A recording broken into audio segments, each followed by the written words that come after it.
మీ ఏం IT AI job అయితే join next it challenge. Job తెచ్చుకోండి, 5 లక్షలు తీసుకోండి. ఈ సినిమా చాలా అవుట్డోర్ షూట్స్ జరిగినాయి, చాలా రిస్కీ షాట్స్ కూడా ఉన్నట్టుగా తెలుస్తుంది.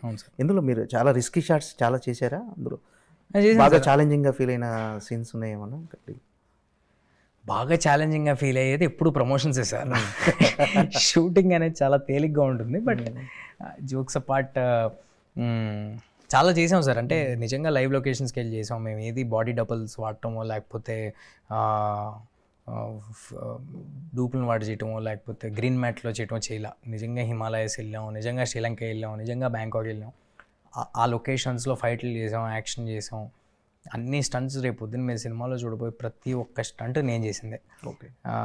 సో చాలా ఉన్నాయి సార్. ఎక్కడ డూబ్ లేదు, నథింగ్ అసలు ఎక్కడ లేదు. Okay sir. హనుమాన్ తర్వాత అంటే యాక్సిడెంటల్ కాకతాళీయంగా ఈ కథ వచ్చిందా, లేకపోతే మళ్ళీ హనుమాన్ తర్వాత ఇక నా స్థాయి పాన్ ఇండియా స్థాయి ఈ లార్జర్ దెన్ లైఫ్ స్టోరీలే చేయాలని ఫిక్స్ అయిపోయారు? అసలు అంటే హనుమాన్కి ముందు కమిట్ అయిన సినిమా సార్ ఇది. ఓకే. హనుమాన్ రిలీజ్ కంటే ముందు కమిట్ అయిన సినిమా. పాన్ ఇండియా స్థాయికి అది కాదు సార్. అంటే మనం చెప్పే కథ అన్ని ఏజ్ గ్రూప్స్కి రెలవెంట్గా ఉందా లేదా, ఎమోషన్ అనేది ఒకటే, ఒక ప్రాబ్లమ్ని చూపించే విధానం అనేది ఒకటే ఇండియాలో ఎక్కడ చేసినా.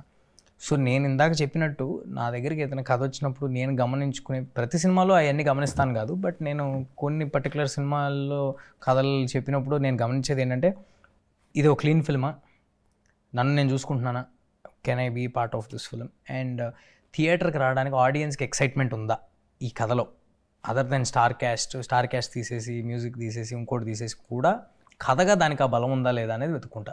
సో అలా వెతుక్కుంటే అన్నీ సమకూరిన సినిమానే ఇది. అంటే సినిమా ట్రైలర్ రిలీజ్ వరకు కూడా, అంటే ముందు వచ్చిన టీజర్ కానీ గ్లిమ్స్ కానీ డెఫినెట్గా అందరికీ నచ్చినాయి. కానీ ట్రైలర్ వచ్చిన తర్వాత మోస్ట్ యాంటిసిపేటెడ్ మూవీ అనే ఇప్పుడు రేటింగ్స్లో కూడా ఇది టాప్లో ఉంది. సో ఇప్పుడు రిలీఫ్ అయ్యారా? లేదు. టెన్షన్ రిలీఫ్ అయ్యారా? లేదు, అది ఏం అవ్వలేదు. నాకు ఆ వీకెండ్ అయ్యేంత వరకు సినిమా అందరికీ డెలివరీ అయింది, అందరికీ నచ్చింది అనేంతవరకు అది ఎప్పుడు ఉంటుంది సార్. ట్రైలర్ చూసిన తర్వాత మీకు వచ్చిన ఫీడ్బ్యాక్ ఎలా ఉందని ఇండస్ట్రీ నుంచి కానీ? Great sir, great. అంటే డెఫినెట్లీ సర్ప్రైజ్ అయ్యామని చెప్పారు. Yeah, very good. అంటే చిరంజీవి గారి దగ్గర నుంచి ఒక నోట్ వచ్చినట్టుగా తెలిసిన చిరంజీవి గారు. Yeah, Chiranjeevi so sweet of Chiranjeevi sir. ఎప్పుడు నేనే కాదు, ఎవరు ఆయన్ని మెప్పించినా ఫస్ట్ వెన్ను తట్టి ప్రోత్సహిస్తారు. సో అలా చిరంజీవి పెద్ద మెసేజ్ పెట్టారు మా ప్రొడ్యూసర్ గారికి, నాకు వెరీ హ్యాపీ. అంటే మిరాయిలో అంటే మెయిన్ కిడ్స్, అంటే ఇప్పుడు మామూలుగా పిల్లలు కిడ్స్ని అలరించే అంశాలు ఉన్నాయి సార్. ప్రెడామినెంట్లీ ఫ్యాంటసీ అంటేనే అది కదా సార్. పిల్లలకి ఒక చందమామ కథ చూస్తున్నట్టు ఉంటుంది. స్టార్టింగ్ నుంచి ఎండింగ్ వరకు వాళ్ళకి చాలా ఎంటర్టైనింగ్గా ఉంటుంది. కథ కూడా చాలా నీట్గా అర్థమవుద్ది ఏం జరుగుతుంది ఏంటనేది. యా, డెఫినెట్లీ పిల్లలకి చాలా ఎక్సైటింగ్గా ఉండే సినిమా సార్. అంటే హనుమాన్కి డివోషనల్ టచ్ ఉండటం అనేది సినిమా డివోషనల్ ఎలిమెంట్ అనేది చాలా హెల్ప్ అయింది. సో ఈ సినిమాకి కూడా డెఫినెట్గా డివోషనల్ టచ్ అనేది ఎంతవరకు హెల్ప్ కాబోతుంది? అంటే సార్ డివోషనల్ ఇంకెలా చెప్పాలి, ఆ కథలో ఆ అవసరం ఉంది కాబట్టి అది పెడతారు. కానీ కేవలం డివోషనల్ ఫిలిమ్స్, డైరెక్ట్గా డివోషనల్ ఫిలిమ్స్ తీస్తేనే చాలాసార్లు అవి ఆకట్టుకోవు ఆడియన్స్ని. బట్ ప్రెడామినెంట్గా మేము చెప్తున్న సినిమా ఒక యాక్షను, అడ్వెంచరు, ఫ్యాంటసీ, ఎమోషను, ఒక తల్లి కొడుకున్న ఎమోషను, అంత కథ చెప్తున్నాము. అందులో డెఫినెట్గా మనం చెప్పబోయే ఇతిహాసాల్లో ఉన్న ఒక పాయింట్ మేము ఏదైతే ఎత్తుకుని చెప్తున్నామో అది చాలా చిన్న పోర్షన్ ఉన్నప్పటికీ ఒక మంచి మోరల్ ఎట్ రైట్ టైం మీకు ఒక ఎలివేషన్, గూస్ బంప్స్ ఇచ్చేలాగా డెలివర్ అవుతుంది. సో యా, బట్ యా, అంతే. అంటే మీరు బాగా నటుడు అవ్వటం యాజ్ ఆర్టిస్ట్గా అంటే ఇప్పుడు ఎంతవరకు ప్లస్ అయిందంటే, ఇప్పుడు చేసిన క్యారెక్టర్స్ కానీ వీటికి కానీ అంటే మోర్ ఈజీ అయిందా మీకు? డెఫినెట్గా సార్. అంటే అసలు జీరో కెమెరా ఫియర్ నాకు. నా కెమెరా ఉన్నా లేకపోయినా I will be the same.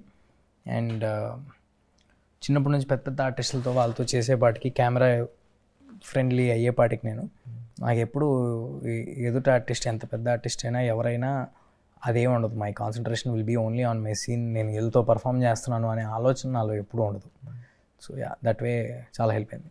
Total output చూసుకున్నా సార్ మీరు చూసుకున్న తర్వాత మీకు ఎలాంటి కాన్ఫిడెన్స్ వచ్చింది? ఫస్ట్ మన డైరెక్టర్ ఘట్టంనేని ఆయన కార్తీక్ నేరేషన్ ఇచ్చినప్పటికీ ఇప్పటికీ మీరు మొత్తం అవుట్పుట్ చూసుకున్న తర్వాత ఏంటి, ఎలా అనుకున్నట్లుగా ప్రజెంట్ చేశారని?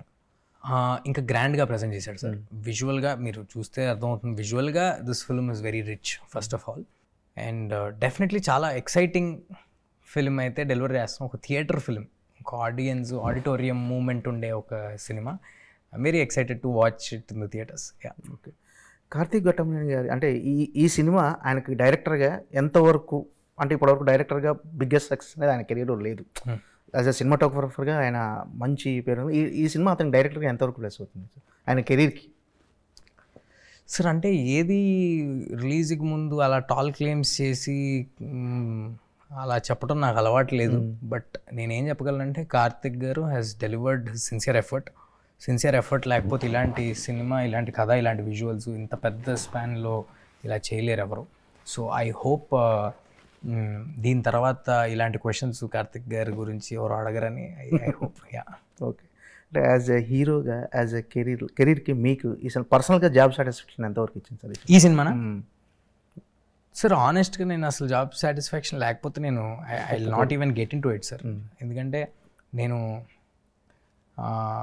ఒక 2-3 నాకు వచ్చిన సినిమాల్లో ఏదో ఒకటి సెలెక్ట్ చేసుకోవాలి అని ఒకటి సెలెక్ట్ చేసుకుని చేసే ధోరణి నాది కాదు. నేను ఆడియన్స్ అందరినీ థియేటర్కి వచ్చి చూడమని నా సినిమా అడుగుతున్నాను. నేను ఆ మాట అడిగేటప్పుడు నాకు చాలా కాన్ఫిడెన్స్ ఉండాలి, మీ టైంకి వాల్యుబుల్ ఎంటర్టైన్మెంట్ నేను ఇవ్వబోతున్నాను. సో డెఫినెట్గా ఈ సినిమానే కాదు, ఏ సినిమా అయినా only if I'm excited I will ask, I will get in to the film.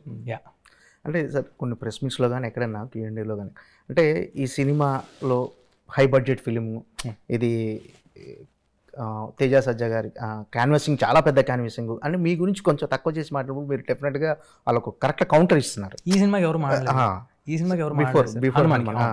So అది నిజంగా మీరు క్యాజువల్గా అంటుందా లేదా హట్ అయ్యి డెఫినెట్గా ఇలా? అసలు నేనేం హట్ అవ్వను సార్, ఎందుకంటే దిస్ ఇస్ నేను చిన్నప్పటి నుంచి ఇక్కడే ఉన్నాను సార్. మన పెద్ద సూపర్ స్టార్స్ గురించే, ఎంతో సొసైటీకి సినిమా ఇండస్ట్రీకి సేవ చేసిన వాళ్ళ గురించే ఎలా పడితే అలాగా అందరూ మాట్లాడుతూ ఉంటారు. అవి బాధగా అనిపిస్తాయి. నా గురించి అడిగే వాటి గురించి నేనేమీ అనుకోను. ఎవరి డౌట్లు వాళ్ళకి అవతల వాళ్ళ మీద ఉంటాయి మనం పబ్లిక్ మీడియంలో ఉన్నప్పుడు.